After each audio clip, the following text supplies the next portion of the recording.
So right now, there is no secret that protests are breaking out across the United States, and mostly because of Trump's immigration crackdown. That's what we're seeing across the U.S., namely in cities like Chicago and in Portland.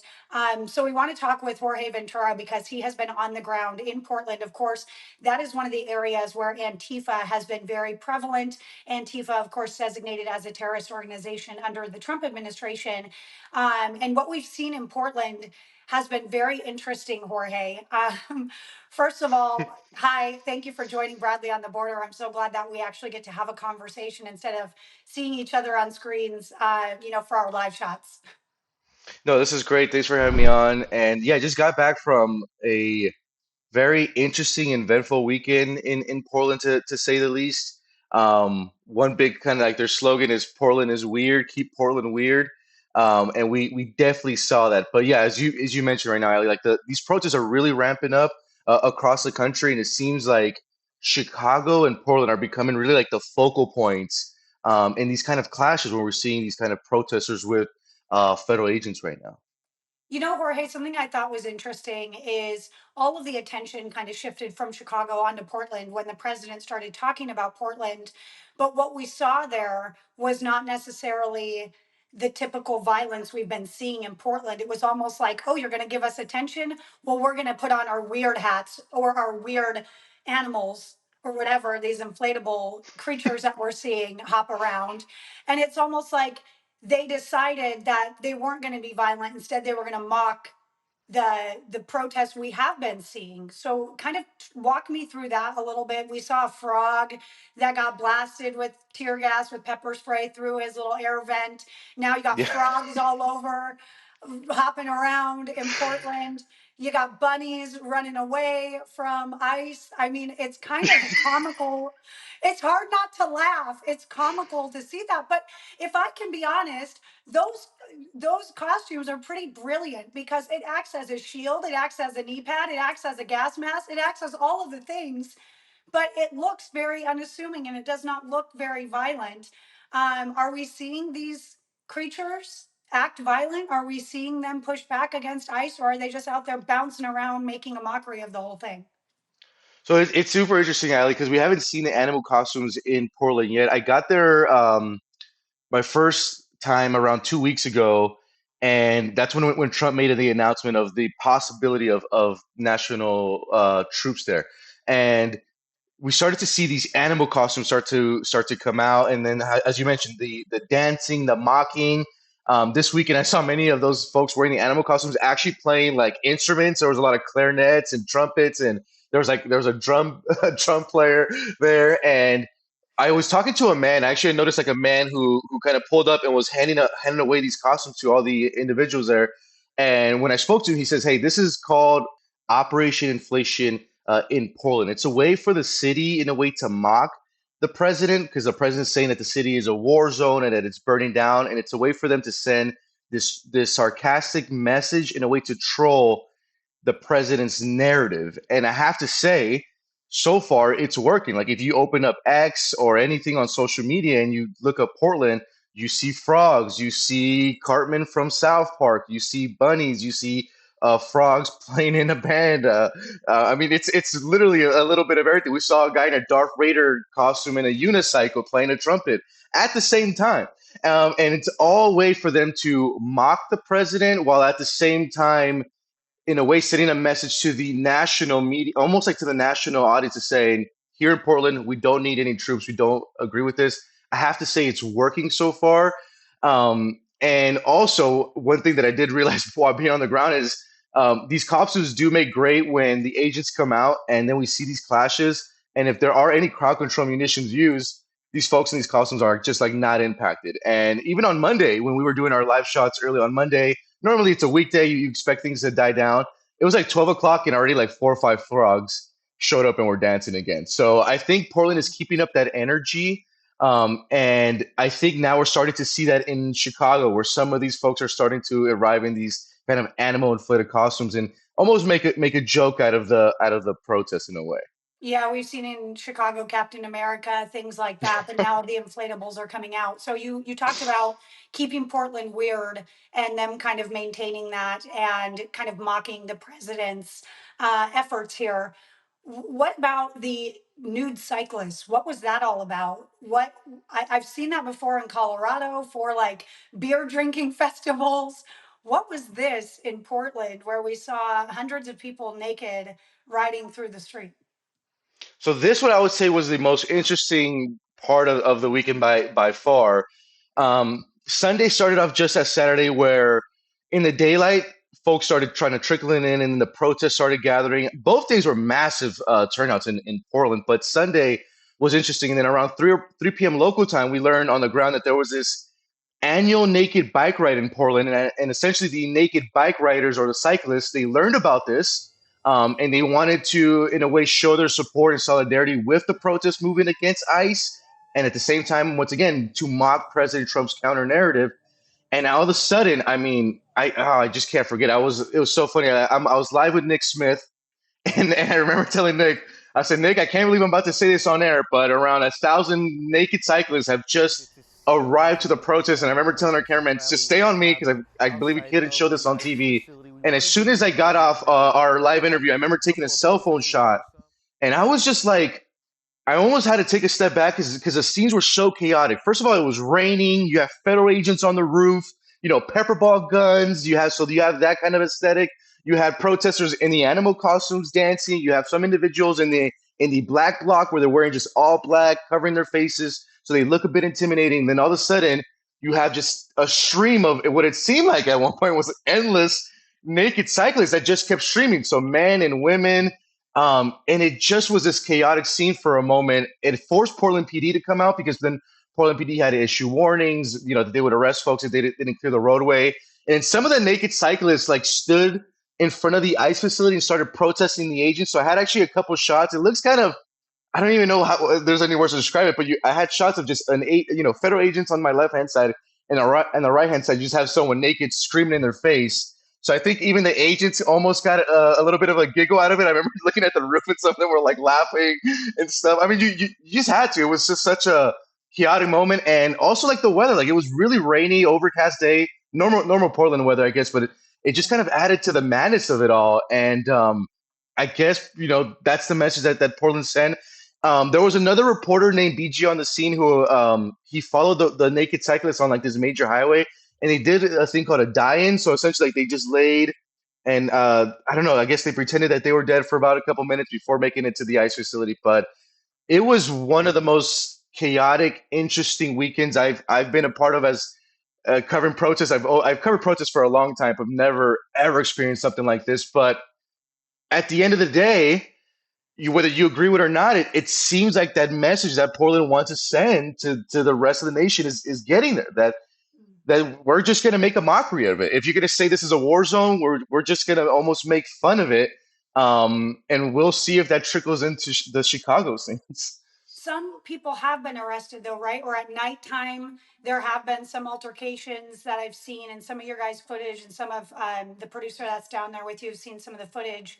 There has been some kind of backlash and back and forth at night, right? Or is that just conversations, or what's happening at night? Are people not getting violent? Not Are they not using less lethal munitions out there, or what's happening at night? So normally at night is when we see the crowd get a little bit more aggressive. You see individuals really want to almost are prompting a response from the federal agents, because what's prompting the response of federal agents is that these crowds are blocking the entrance to these ICE facility. And since Christie's Mills visit there, and while I was doing my live shots, you do notice that beef up and reinforcements. I mean, there'll be moments where you'll just see 20 cars of federal agents entering the building all at once. It's a massive beef of coalition there. And these protesters are essentially blocking that from happening. So when that happens, what we'll see is on the LRAD, first agents will then issue the warnings, hey, clear out the driveway. We'll have to come out and make arrests. And the protesters, obviously, they don't. They get more agitated when those warnings come out. And then that's when we see those clashes. And we were able to witness some of those arrests where those individuals are arrested. They're brought inside the ICE facility. So far, NewsNation was the only media outlet to actually capture when those individuals were actually released from the ICE facility. So we briefly spoke to one woman who was charged with failure to not comply, which I believe is a misdemeanor. And she was arrested around like 6 p.m. local time, and around 9 p.m. local time, she was released. And then she also mentioned that like inside the facility was extremely clean. But we have seen those moments where you have these kind of clashes. Some of these individuals will actually strike agents. So I witnessed an individual like kicking an agent, striking. Normally, when that happens, that individual will be apprehended and brought inside. It's also now like from this past weekend, I am seeing more of an active presence also from Portland PD, which we didn't see before. Portland PD is having to come out. They issue warnings. They first send their bike patrol unit to at least clear the roadways, and they try to at least make an attempt to clear the crowd before the federal agents do. I have to say we're seeing a little bit more of that. But once again, these individuals they almost are prompting this response. And normally when that sun comes down, you always get these and from this is just from my experience from covering protests all the time. Normally when that sun comes down, you get those individuals that are a little bit more aggressive, agitative. In Portland, particularly in that Pacific Northwest area, you do see those individuals that I describe in what I call that black bloc clothing. So they're wearing all black, no logos, covering their faces. A lot of them have helmets. A lot of them actually have their own gas mask. So they're almost prepared for a confrontation with federal agents. So we see that more at night. And both Saturday and Sunday, we saw those confrontations. Another thing that I'm noticing as well, Ali, is we're also seeing a lot more pro-ICE individuals just wanting to show up and show their support to ICE. So then we're starting to see the clashes between the pro-ICE and the protests. So that's something that I saw a lot. On Sunday, we saw like a group of pro-ICE individuals come with like a huge Charlie Kirk painting and kind of aiming at the direction of the agent. So you'll see What's a lot the of individuals. response that they got? What response did they get?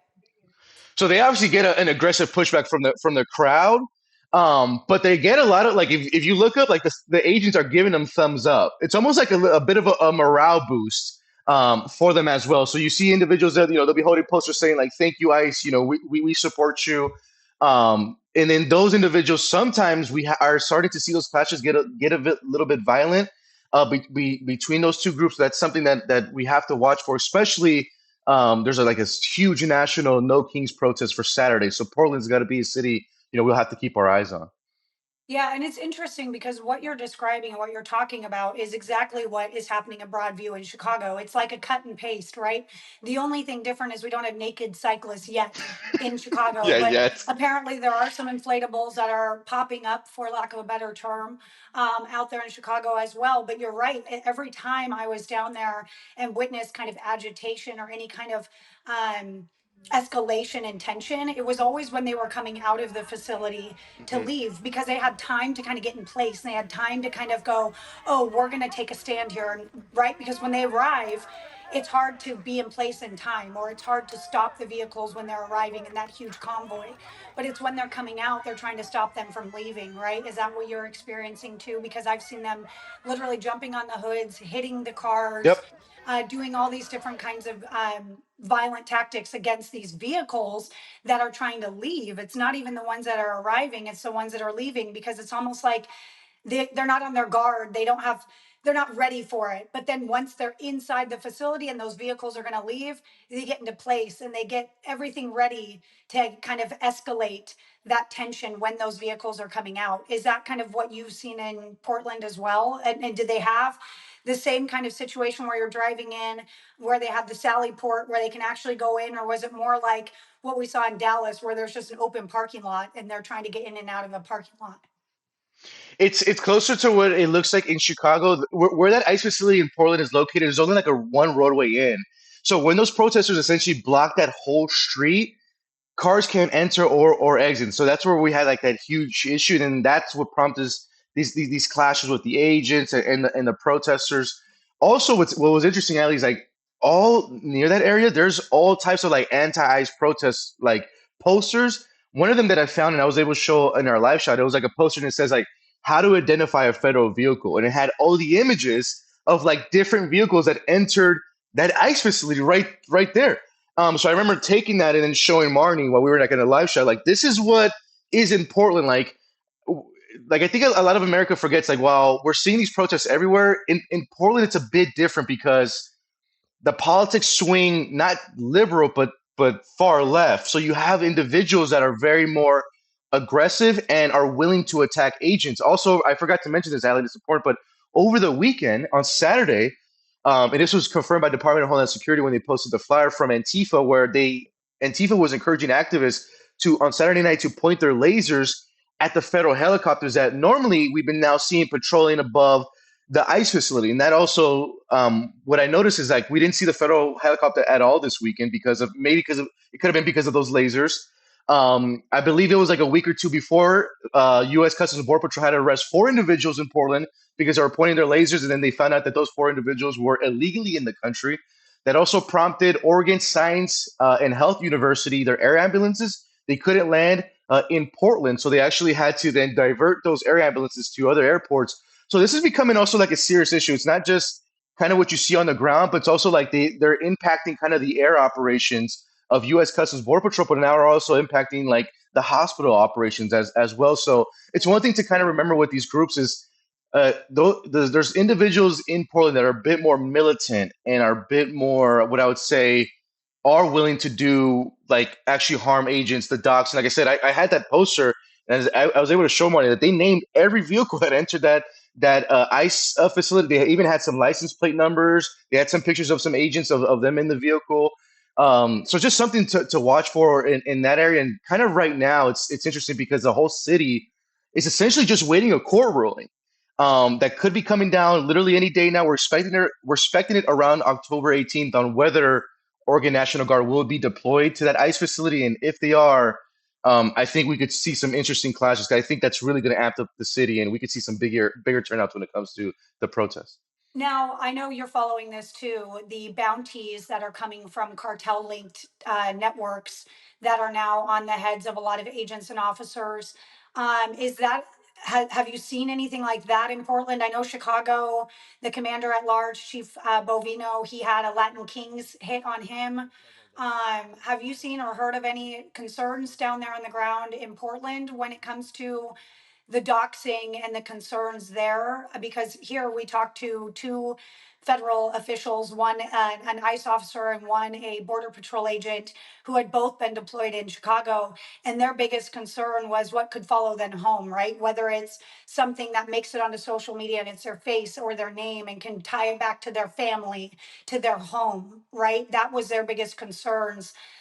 Chief Bovino, I know he has a security detail, his family, they have, security around them as well because he is such a front facing individual on all of this. Have you seen anything like that on the West Coast, or is this mostly happening in Chicago and LA from what we can tell?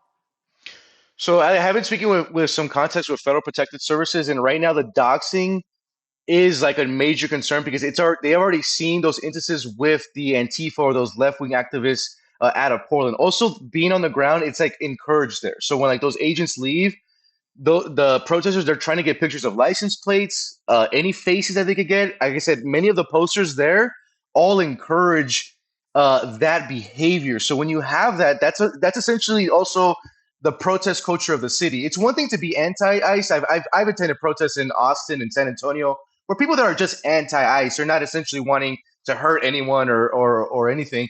But Portland's a bit different, where that type of behavior is encouraged. I actually was in a coffee shop about a week ago, and they in the coffee shop they actually had a poster and it says we are here to kill Gestapo, and it had essentially like a drawing of like what it seems like a protester like smashing an ICE agent's head.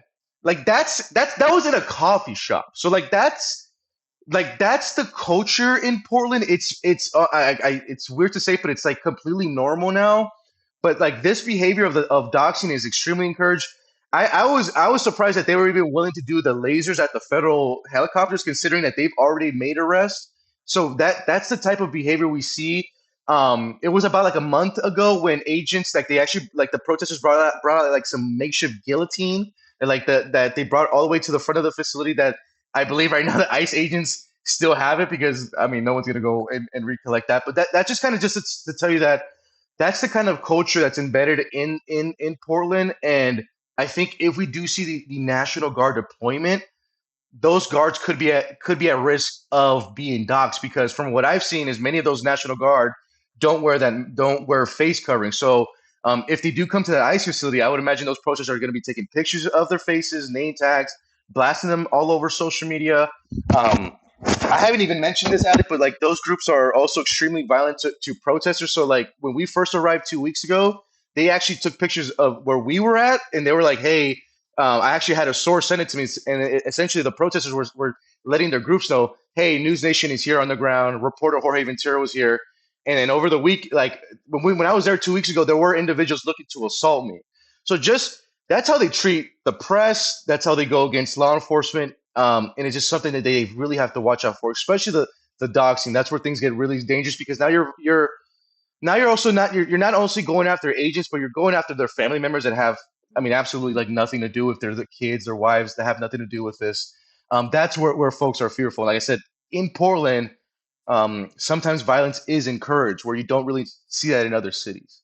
Now, have you been talking with some of the protesters that are out there? Because in Chicago, when I was down there was a guy riding up and down that street in Broadview. That again, there's one way in, one way out. He's riding up and down on that on like one of those one wheel scooter things. And helmet, vest, all the things. But I'm gonna chalk it up to he was riding a one wheel, so that was his protective gear, not necessarily tactical gear.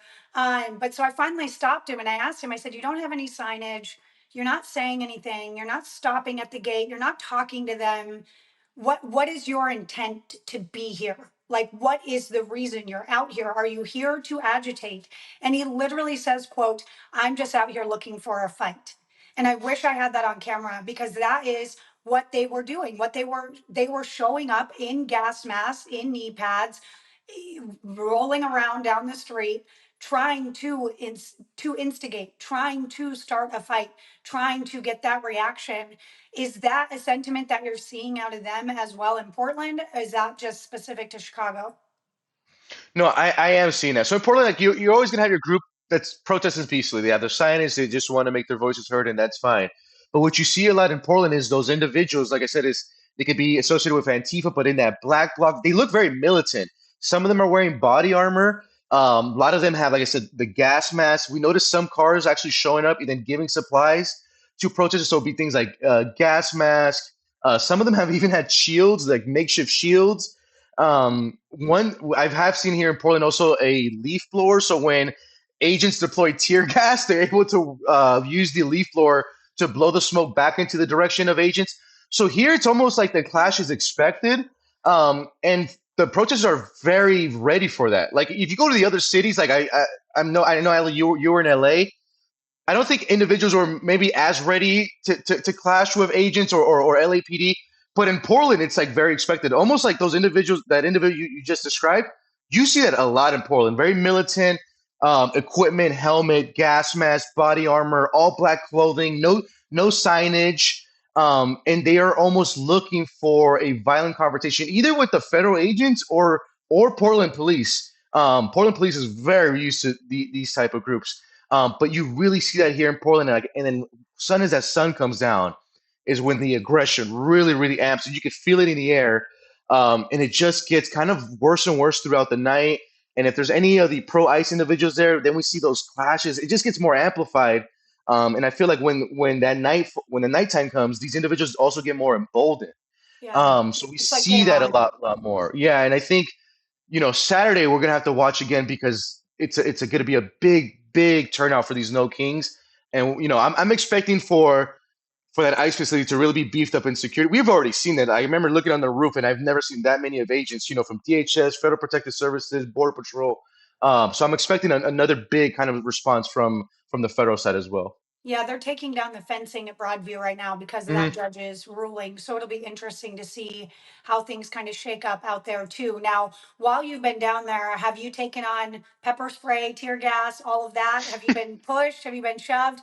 Because my team, we literally could not even finish our live shots. We were done, but then four people got arrested right in front of us. And our poor photographer, he was a freelance photographer, was not even full time with us.